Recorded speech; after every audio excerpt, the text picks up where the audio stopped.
అందరికీ శుభమధ్యాహ్నం. జగిత్యాల జిల్లా పాత్రికేయ మిత్రులు, ప్రింట్ అందరికీ కూడా ఈ అల్ఫోర్స్ విద్యా సంస్థల తరఫున స్వాగతం పలుకుతున్నాం.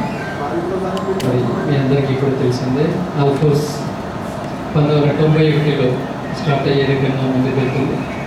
ఇక్కడ మనం అందరం కూడా గమనించాల్సింది, ఈ నరేంద్ర రెడ్డి జగిత్యాల ముద్దుబిడ్డ. మా గ్రామం కొడిమేళ, అంటే రిజిస్టర్ కరీంనగర్, బట్ నా జగిత్యాల జిల్లాలోని కొడిమేళలో నేను పుట్టడం జరిగింది. నా విద్యాభ్యాసం అంతా కూడా school Kodimial government school, junior college ఏమో గవర్నమెంట్ సైన్స్ వింగ్ కరీంనగర్, తర్వాత degree government SR degree college Karimnagar 96-99 and 86-89, 89-91 Osmania university క్యాంపస్లో ఎంఎస్సీ మ్యాథ్స్ పీజీ చేయడం జరిగింది.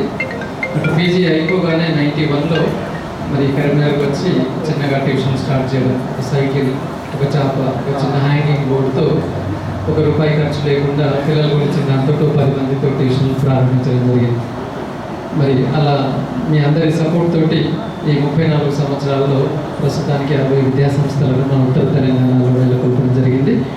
ఒక నాణ్యమైన విద్యకు మారుపేరుగా మరి అందరి పిల్లలతోటి, అందరి తల్లిదండ్రులతోటి, సమాజంలో ఉన్న అందరితో, సమాజానికి ముడిపడుతున్న అందరితో సత్సంబంధాలు మెయింటైన్ చేస్తూ మరి నా జర్నీని కొనసాగించాను. మరి 2018లో అప్పుడు కాంగ్రెస్, రాహుల్ గాంధీ సమక్షంలో కాంగ్రెస్లో చేరి అప్పుడు ఒక టికెట్ కూడా కరీంనగర్ అసెంబ్లీ ఎక్స్పెక్ట్ చేశాం.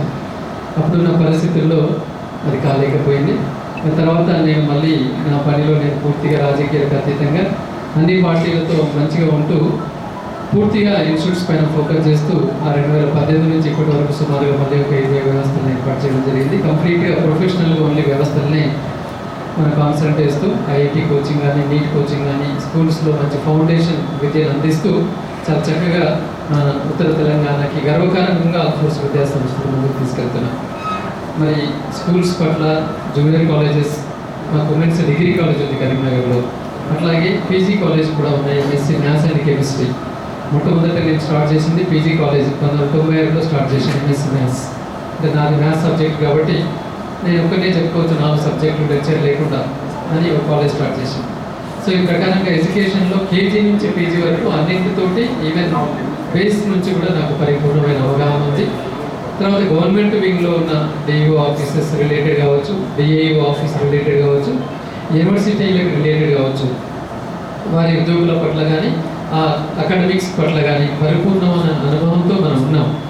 సో ఎందుకు మరి మనం ఈ పట్టభద్రుల ఎమ్మెల్సీలో వెళ్ళకూడదు? శాసన మండలిలో ఒక చదువుకున్న వాళ్ళు, మనలాంటి వాళ్ళు ఉంటే ఈ తెలంగాణ విద్యారంగాన్ని ఇంకా మనం దేశంలోనే అగ్రగామిగా చేసే దిశగా ప్రభుత్వంతో మనం ఎందుకు ముందుకు వెళ్ళకూడదు అని చెప్పేసి ఒక ఆలోచనతో మా పూర్వ విద్యార్థులు, తల్లిదండ్రులు, శ్రేయోభిలాషుల సలహాల మేరకు మరి రాబోయే పట్టభద్రుల ఎమ్మెల్సీలో పోటీ చేయాలని నిర్ణయం తీసుకున్నాను.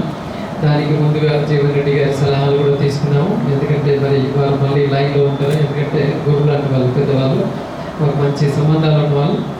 సో తమ్మి నేనైతే లైన్లో ఉండను, ఆల్ ద బెస్ట్ అని చెప్పి ఉన్నారు. సో దాన్ని ఆసరిగా తీసుకొని మరి ముందుకు వెళ్ళడం జరిగింది. తప్పకుండా మరి అవకాశం ఇస్తే నిరుద్యోగుల పట్ల, ఉద్యోగుల పట్ల, తర్వాత విద్యారంగం ప్రైవేటు గవర్నమెంట్ అన్న తేడా లేకుండా ఇంకా ఏ రకంగా ముందుకు తీసుకెళ్ళాలి అని తప్పకుండా దాని పట్ల మరి శాసన మండలిలో మనం నా వాయిస్ను వినిపిస్తూ మరి ఎంతో అనుభవం 30 సంవత్సరాల నుంచి ఉన్నదాన్ని ఉపయోగించి తప్పకుండా మరి దీంట్లో ఈ రంగంలో నేను న్యాయం చేయగలను అనే నమ్మకంతో మరి మీ అందరి ఆశీస్సుల కొరకు ఈరోజు ఇక్కడ రావడం జరిగింది. ప్రస్తుతానికైతే ఏ పార్టీకి సంబంధం లేకుండా ఎన్రోల్మెంట్ చాలా విగరస్గా స్టార్ట్ చేశాం. మాకున్న పూర్వ విద్యార్థులు, తల్లిదండ్రులు ఎక్కడ మీటింగ్ వెళ్ళినా నేను ఒక సగం మంది, సార్ నేను మీ స్టూడెంట్ అన్న వాళ్ళు ఉన్నారు, లేదా మా అబ్బాయి మీ స్టూడెంట్ అన్న వాళ్ళు ఉన్నారు. వాళ్ళందరూ కూడా స్వచ్ఛందంగా స్వాగతిస్తున్నారు, చెప్తున్నారు మీలాంటి వాళ్ళు రాజకీయంలో రావాల్సిందే సార్, ఇప్పటికీ ఆలస్యమైంది, తప్పకుండా మేము మీకు పూర్తి మద్దతు ఇస్తాం రండి అని చెప్పేసి. సో ప్రస్తుతానికి ఏ పార్టీకి మనం లేకుండా, ఎందుకంటే పార్టీస్ అన్నీ కూడా అంత ఈజీగా ఇప్పుడేం వాళ్ళు స్పష్టంగా చెప్పరు. మనం దాన్నే నమ్ముకొని ఉండే ఆలోచనలో కూడా నేను లేను. ఏది లేకపోయినా ఇండిపెండెంట్గా అయినా పర్వాలేదు, ఖచ్చితంగా ఈసారి పోటీ చేయాలి, గెలిచి తీరాలి. మరి ఈ తెలంగాణ విద్యారంగం పట్ల పూర్తి అవగాహన ఉన్న నేను రాబోయే రోజుల్లో దీన్ని ఇంకా ముందుకు తీసుకెళ్లాలన్న భాషతోటి రావడం జరిగింది. మరి జగిత్యాల జిల్లా వాసిన నేను ఫస్ట్ ప్రెస్ మీట్ నేను ఇక్కడ పెడుతున్నాను. కరీంనగర్లో కూడా ఇంతవరకు నేను అక్కడ ప్రెస్ మీట్ పెట్టలేదు. ఇక్కడ ఎందుకంటే పుట్టిన జిల్లా జగిత్యాల కాబట్టి ఇక్కడ నుంచే మొదలు పెట్టాలి అని చెప్పేసి మా ఫ్యామిలీ మెంబర్స్, తర్వాత మా జూనియర్ కళాశాల యాజమాన్యాలు, డిగ్రీ కళాశాల యాజమాన్యాలు, తర్వాత నేను కలిసిన మీతోటి అంటే పూర్తిగా నేను మనని ఒక కుటుంబం లాగా భావిస్తున్నాను. ఒక ప్రెస్ మీడియా అన్న భావన కాకుండా నా కుటుంబ సభ్యులాగా మరి మిమ్మల్ని భావిస్తూ ఈరోజు మీతో ఈ విషయాన్ని పంచుకుందాము. తర్వాత మీ యొక్క సూచనలు సలహాలతో ఇంకా ముందుకు వెళ్దాము. ఎలా అయితే మా విద్యా సంస్థలకు మరి ఎన్ని సంవత్సరాలు మీరు సపోర్ట్ చేసి ఉన్నారో నేను చూస్తున్నాను కదా. ప్రతి సంవత్సరం మేము ఎన్ని యాక్టివిటీ చేసినా కూడా ఆల్ఫోర్స్ పట్ల అందరూ సానుకూలంగా ఉంటూ మంచి సపోర్ట్ అందించారు. మరి నేను రాజకీయ రంగంలో అడుగు పెడుతున్నా, నాకు మీ యొక్క విషెస్ కూడా ఉండాలని కోరుకుంటూ, మీ యొక్క సంపూర్ణ సహకారం ఇదే విధంగా ఉండాలని కోరుకుంటూ, మరి తప్పకుండా ఇక్కడి నుంచి మరొక విద్యా కుసుమం రాజకీయ రంగంలో తప్పకుండా ఒక ఫ్యూచర్ జనరేషన్కి ఉపయోగపడే విధంగా ఓకే మనం ఒక అవుట్డేటెడ్ వల్ల కాకుండా నాకున్న సంబంధాలు ఎలాంటిదంటే నేను ఒక కేజీ పిల్లవాడు, నర్సరీ పిల్లవాడు కూడా స్కూల్కి వెళ్తే నా దగ్గరికి సార్ హవారీ ఉంటాడు. అలాగే మా స్టూడెంట్ వాళ్ళ తాత కూడా నరేంద్ర రెడ్డి అని చెప్పేసి వస్తుంటాడు. అంటే ఒక 3 తరాల జనరేషన్లతోటి సత్సంబంధాలు మెయింటైన్ చేస్తున్న వాళ్ళు. నన్ను ఎవరు కూడా సీనియర్ అని చెప్పారు, జూనియర్ అని చెప్పారు, అర్థం కాదు. నేను సార్ వయసు ఏది తెలియకుండా నేను మెయింటైన్ చేస్తున్నాను కాబట్టి ఒక 3 తరాల వారికి కూడా ఎస్ మా సార్ ఒక విధంగా నేను మెయింటైన్ చేస్తున్నాను. తప్పకుండా వాళ్ళందరికీ ఉపయోగపడే కార్యక్రమాల్లో నేను పాల్పంచుకుంటూ ఒక మంచి రాజకీయవేత్తగా మరి ఎదగాలని చెప్పేసి ఇటు విద్యా వ్యవస్థను కాపాడుకుంటూ అటు రాజకీయాన్ని కూడా మనం ఒక కొత్త ఒరోడితో ముందుకు తీసుకెళ్ళాలని చూస్తున్నాను. రాజకీయంలో అడుగు పెడుతున్నాము అన్నప్పుడు అయ్యో మరి విద్యా వ్యవస్థను వదిలిపెడతారా అంటే అలాంటిది ఏం లేదు. ఇప్పటి వరకు ఇన్ని వ్యవస్థలు పెట్టినా ముందు ఉన్నది వెనుక ఉన్నది ఎక్కడ సార్ ఇంజస్టిస్ అనేది నేను చూపించలేదు. ఎక్కడ పేరెంట్కి అప్పీల్ రాకుండా మెయింటైన్ చేస్తున్నాను. కాలేజీలు పెట్టిన తర్వాత స్కూల్ అడుగు పెట్టినప్పుడు చాలా మంది స్కూల్ పెడుతున్నాడు దృష్టి అంతా ఇంకా కాలేజీలు నడవన్నారు. బట్ ఎక్కడ మనం అలాంటి పొరపాటు రానివ్వలేదు. డిగ్రీ కాలేజ్ పెట్టినప్పుడు కూడా ఒకటి ఆశించారు, రానివ్వలేదు. వ్యవస్థలు బాగా పెడుతున్నాడు సార్, క్వాలిటీ తగ్గుద్దేమో అనుకున్నారు, నేను ఇవ్వలేదు. నా హార్డ్ వర్క్ పెంచాను. మార్నింగ్ ఇంకా ఎర్లీ మార్నింగ్ వేస్తున్నాను, ఇంకా నైట్ వర్క్ చేస్తున్నాను. కార్లో పోతుంటూనే తింటున్నాను, కార్లో పోతుంటూనే గైడెన్స్ ఇస్తున్నాను ప్రిన్సిపాల్కి. నా హార్డ్ వర్క్ పెరిగింది. సో ఇప్పుడు కూడా రాజకీయ ఆరంగేట్రం చేసినా కూడా వ్యవస్థలో ఎక్కడ కూడా మరి మన పట్టు సడలించకుండా రెండింటిని బ్యాలెన్స్ చేస్తూ ఒక రికార్డు సృష్టించాలి. Yes he is managing both. ఎలా చేస్తున్నా కూడా రెండింటిలో కూడా రోల్ మోడల్గా ఉన్నాడు. ఎడ్యుకేషన్లో రోల్ మోడల్గా ఉన్నారు, అట్లాగే రాజకీయంగా కూడా అందరికీ అందుబాటులో ఉంటూ మరి మార్నింగ్ టు ఈవినింగ్ అందరి సమస్యలను మరి సామరస్యంగా వింటూ వాటి సాల్వింగ్ దృష్ట్యా తప్పకుండా నేను చేస్తానని మీ అందరికీ కూడా హామీ ఇస్తున్నాను. మరి జగిత్యాల ముద్దు బిడ్డగా మీరందరూ కూడా నన్ను ఆదరించి రాబోయే ఈ ఎమ్మెల్సీ గ్రాడ్యుయేట్ ఎన్నికల్లో మీ సంపూర్ణ సహకారంతో జెండా ఎగరేయడానికి రెడీగా ఉన్నాను. మీ యొక్క సంపూర్ణ సహకారం కోరుకు నేను ఇక్కడ రావడం జరిగింది. మీ అందరూ కూడా మరి మీ యొక్క మద్దతు ఇస్తారనే ఆశాభావంతో ముగిస్తున్నాను. Thank you. పార్టీ టికెట్స్ ప్రస్తుతానికి అయితే అందరితో సత్సంబంధాలు నేను మెయింటైన్ చేస్తున్నాను. ఎందుకంటే ఇన్ని సంవత్సరాలు కూడా నేను బీజేపీ, బీఆర్ఎస్, కాంగ్రెస్ ముగ్గురితో నేను బ్యాలెన్స్గా మెయింటైన్ చేసి ఉన్నాను. ఇప్పుడు కూడా అదే రకంగా మెయింటైన్ చేస్తున్నాను. నేనైతే ప్రస్తుతానికి మనం అందరికీ అప్పీలు పెట్టుకున్నాం. సో మన అవసరం ఎవరు బాగుంది అని ఆదరిస్తే అటువైపు మొగ్గు చూపడానికి నేనైతే రెడీగా ఉన్నాను.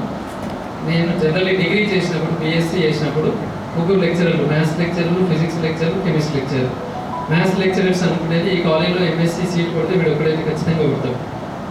ఫిజిక్స్ లెక్చర్ కూడా అనుకునేది జస్ట్ మనకు ఫిజిక్స్లో సీట్ కొడితే ఈయన ఎప్పుడే కొడతాడని చెప్పేసి. కెమిస్ట్రీ లెక్చర్ కూడా అనుకున్నారు. 3 సబ్జెక్టులను బ్యాలెన్స్ చేస్తూ ఎట్లా చదువుకున్నాను. ప్రస్తుతానికి 3 పార్టీలతో కూడా సత్సంబంధాలు మెయింటైన్ చేస్తున్నాను. రాబోయే రోజుల్లో మరి ఎలా ఉంటుంది చూద్దాం. సో అది కాలేకపోయినా ఇండిపెండెంట్గా చేయడానికి కూడా రెడీగా అవుతున్నాను. మరి 3 పార్టీలో ఎవరు ఎలా ఉంటుంది ఏంటి మనం ప్రస్తుతానికి చెప్పలేము. నేను కూడా దాని మీద దృష్టి పెట్టకుండా ఎన్రోల్మెంట్ పైన నేను దృష్టి పెట్టాను. ఒక 2 లక్షల ఎన్రోల్మెంట్లు మనం ఈ నెలాఖరులో చేసుకుంటే ఆన్లైన్ మనకు మంత్ ఎండ్లో స్టార్ట్ అవుతుంది. ఆన్లైన్ స్టార్ట్ కాకముందుకే ఒక 2 లక్షల ఎన్రోల్మెంట్ మనం చేసుకొని ఉంటే తప్పకుండా ఎవరైనా కూడా మనం పిలుస్తుంటారు. ఇక మనం అక్కడ తిరిగి ఆ సమయం కంటే ఎన్రోల్మెంట్లో సమయం పెడితే బాగుంటుంది అన్న దిశగా నేను నా ప్లానింగ్లో ఉన్నాను. చూద్దాం ఫ్యూచర్ ఇండికేషన్ ఎలా ఉంటుంది అని మనం ఏం చెప్పలేదు. విద్యారంగంలో అశేషమైన కృషి చేశారు. అద్భుతమైనటువంటి కీర్తి శిఖరాలను అందుకుంటారు. కానీ ఏది చేసినా ప్రైవేట్ యాజమాన్యాల పాఠశాలల లోపలనే అది జరిగింది. మీరు రాజకీయ రంగ ప్రవేశం చేస్తూ ఉన్నారు. ప్రభుత్వానికి సంబంధించినటువంటి పాఠశాలలు విద్యా వ్యవస్థను బలోపేతానికి ఏ విధమైనటువంటి యాక్షన్ ప్లాన్ ఏమైనా మీ దగ్గర ఉందా? ఒకటైతే నాకు నమ్మకం ఉంది. ఎందుకంటే గతంలో కూడా నేను మా రాష్ట్ర ప్రైవేట్ జూనియర్ కళాశాల సంఘం రాష్ట్ర సెక్రటరీగా 2 సంవత్సరాలు, రాష్ట్ర అధ్యక్షుడిగా 4 సంవత్సరాలు చేశాను. ఇప్పుడు చాలా కాంపిటీషన్లో నల్గొండ డామినేషన్ ఉన్న రోజుల్లో ఎందుకు ఊరికి నేను నల్గొండ వాళ్ళు ప్రెసిడెంట్ కావాలి, మా కరీంనగర్ డేర్ అసలు చేతనైన వాళ్ళని కొట్లాడి తెచ్చుకొని అక్కడ ఇంటర్మీడియట్ బోర్డులో గెలిచిన తర్వాత 4 సంవత్సరాలు మన సత్తాయిని చూపించాను. ఇంటర్లో చాలా పరివర్తనలు నేను తీసుకొచ్చాను. అంటే అప్పుడు మా యాజమాన్యాలకి ఫైర్ ఎన్ఓసి ప్రాబ్లం ఉన్నప్పుడు దాన్ని కొట్లాడి 15 మీటర్స్ బిలో బిల్డింగ్స్కి ఫైర్ ఎన్ఓసి అవసరం లేదు. ఇప్పుడు మా జూనియర్ కాలేజ్ అందరూ G+3 బిల్డింగ్ వరకు ఫైర్ ఎన్ఓసి లేకుండా. అట్లాగే మా అఫిలియేషన్లో కూడా చాలా మార్పులు తేవడానికి అప్పుడు మనం సహకరించే బోర్డ్ ఆఫ్ యూనిట్ సెక్రటరీకి అంత ఆన్లైన్ సిస్టమ్ మా ఇంటర్మీడియట్ అఫిలియేషన్ 2 రోజుల్లో అఫిలియేషన్ వస్తుంది. ఎక్కడ ఒక హార్డ్ కాపీ లేకుండా. అదే స్కూల్ యూనివర్సిటీస్ అట్లా లేవు. అంటే అడుగు పెట్టగానే అక్కడ చాలా మార్పులకు మనం నాంది పలికి ఇంటర్మీడియట్లో చాలా సిస్టమేటిక్ తీసుకొచ్చాం. సో అట్లాగే తప్పకుండా మరి స్కూల్స్ కావచ్చు, యూనివర్సిటీస్ కావచ్చు, అట్లాగే గవర్నమెంట్ వాళ్ళతో కూడా నేను సత్సంబంధాలు మెయింటైన్ చేస్తున్నాను. కాబట్టి మరి ముఖ్యంగా ఉద్యోగుల డిఈఎల్ కావచ్చు పెండింగ్ ఉన్న వాటికి, అట్లాగే గవర్నమెంట్ స్కూల్స్ అండ్ కాలేజెస్లో ఫెసిలిటీస్. ఇప్పుడు గవర్నమెంట్ స్కూల్స్లో మనం మధ్యాహ్న భోజనం ఉంది బాగా నడుస్తున్నది. గవర్నమెంట్ కాలేజెస్లో కూడా మనం ఎందుకు చేయకూడదు? దాంతో మనం గవర్నమెంట్ జూనియర్ కాలేజ్ స్ట్రెంత్ని ఇంప్రూవ్ చేసుకోవచ్చు. అట్లాగే ఇంకా కొంచెం అక్కడ నిధులు పెంచే విషయంలో కూడా గవర్నమెంట్ కాలేజెస్ వాళ్ళతో మాట్లాడుతున్నప్పుడు ఇంకా నిధులు పెరగాల్సిన అవసరం ఉంది అని కూడా చెప్తున్నారు. ముఖ్యంగా ఇన్ఫ్రాస్ట్రక్చర్ పెరగాల్సిన అవసరం. స్కూల్స్లో ఇన్ఫ్రాస్ట్రక్చర్ పెంచారు. స్మార్ట్ క్లాసెస్ విషయంలో కానీ, మంచి ఫర్నిచర్ ఇవ్వడంలో కానీ అది బేసిక్గా జరిగింది. But junior colleges, degree college విషయంలో ఇంకా ఇన్ఫ్రాస్ట్రక్చర్లో కూడా మనం చాలా వెనుకబడి ఉన్నాం. ఈవెన్ స్టాఫ్ పట్ల కూడా ఇంకా చాలా ల్యాక్సెస్ అక్కడ ఉన్నాయి. తప్పకుండా వాటి పట్ల మరి చేస్తాను. అట్లాగే మరి ఉద్యోగాలు కల్పించిన విషయంలో కూడా మనం చూస్తున్నాం. చాలా రిటైర్మెంట్ జరుగుతున్నాయి, చాలా ఖాళీలు కూడా ఉన్నాయి. మరి నోటిఫికేషన్లు తీసుకొని రప్పించే విధంగా ప్రభుత్వానికి మనం ఒత్తిడి తీసుకురావడం, తప్పకుండా మోర్ ఎంప్లాయ్మెంట్ని క్రియేట్ చేయడం. వాస్తవానికి నేను రాజకీయంలో లేకపోయినా కూడా మనం వ్యవస్థను ఇది చేస్తూ ఇవాళ నేను 4,000 మంది టీచింగ్, ఒక 2,000 మంది నాన్ టీచింగ్, ఒక 6,000 మంది, ఇంకా ఇండైరెక్ట్గా ఒక 10,000 మంది, అంటే సుమారుగా ఒక 15,000 మందికి ఒక ఉపాధి కల్పిస్తుంది వాళ్ళ ఆల్ఫోర్స్. 15,000 మెంబర్స్కి ఉపాధి అనేది అంత చిన్న విషయం కాదు. బట్ తప్పకుండా నాకు నమ్మకం ఉంది. మరి ఉపాధి అవకాశాలు కూడా మెరుగుపరచడంలో నాకు ప్లానింగ్ డెఫినెట్లీ ఉంటుంది. 3 పార్టీలు కాబట్టి నరేంద్ర రెడ్డి గారు మా పార్టీని అమలు ఎవరికి పంపిస్తారు? 3 పార్టీల అవకాశాలు ఇస్తాయని ప్రస్తుతానికి నేను అట్లా ఏమీ అనుకోవట్లేదు. సపక్షమా విపక్షమా? అయితే ఆల్మోస్ట్ ఆల్ మనం క్యాంపెయినింగ్ సీరియస్గా నేను స్టార్ట్ చేస్తున్నాను. I'm taking inputs. వాళ్ళతో మాట్లాడుతూ కూడా నరేంద్ర రెడ్డి ఇండివిజువల్గా ఉంటే ఎలా ఉంటుంది, నరేంద్ర రెడ్డి ఒక పార్టీగా ఉంటే ఎలా ఉంటుంది అనే ఇన్పుట్స్ కూడా నేను ఎక్కడ వెళ్తే అక్కడ తీసుకోవడం జరుగుతుంది. దాన్ని బట్టి మనం ఒక నిర్ణయం. ఎందుకంటే మార్చి 31 వరకు మనకు జీవన్ రెడ్డి గారు ఇంకా ఉన్నారు. 6 నెలల సమయం ఉంది. నోటిఫికేషన్ రావడానికి ఇంకా చాలా సమయం ఉంది. కాబట్టి ఇంకో 2 నెలల తర్వాత మనం తప్పకుండా ఒక కంక్లూజన్. ఇప్పుడు ప్రస్తుతానికి నేను ఎలాంటి కంక్లూజన్ లేకుండా బ్యాలెన్స్డ్గా వెళ్ళాలనే ఒక నిర్ణయంలో నేను ఉన్నాను. చూద్దాం. ఈ పేరున ధన్యవాదాలు. ఒక జగిత్యాల బిడ్డగా మీరందరూ ఆదరించాలి. మీరు జగిత్యాలలో ఎల్లమ్మ గారికి, జీవన్ రెడ్డి గారికి కురువృత్తులైన రాజకీయ పండితులను చాలా అద్భుతంగా మీకు సహకరించారు. ఇంకా ఆల్మోస్ట్ వాళ్ళు ఇద్దరు రిటైర్మెంట్ దశలో ఉన్నారు. మీరు ఒక కొత్త నాయకుడిని ఈ జగిత్యాలో ఇంట్రడ్యూస్ చేసిందని నేను భావిస్తాను. ఒక తరం అయిపోయింది, ఇంకొక తరానికి నాలాంటి వారికి మీరు నాంది పలుకుతున్నారని చెప్పేసి నేను తప్పకుండా భావిస్తాను. కాబట్టి మీ యొక్క ఆశీస్సులతో నేను ముందుకు వెళ్తున్నాను. అందుకే ఫస్ట్ ప్రెస్ మీట్ జగిత్యాలను నేను ఎంచుకోవడానికి కారణం ఉంది. కాబట్టి మీ యొక్క ఆశీస్సులు ఎల్లవేళలో ఉండాలని పేరు కోరుకుంటున్నాను. నేను పిలవగానే వచ్చిన ధన్యవాదాలు తెలియజేస్తున్నాను. Thank you.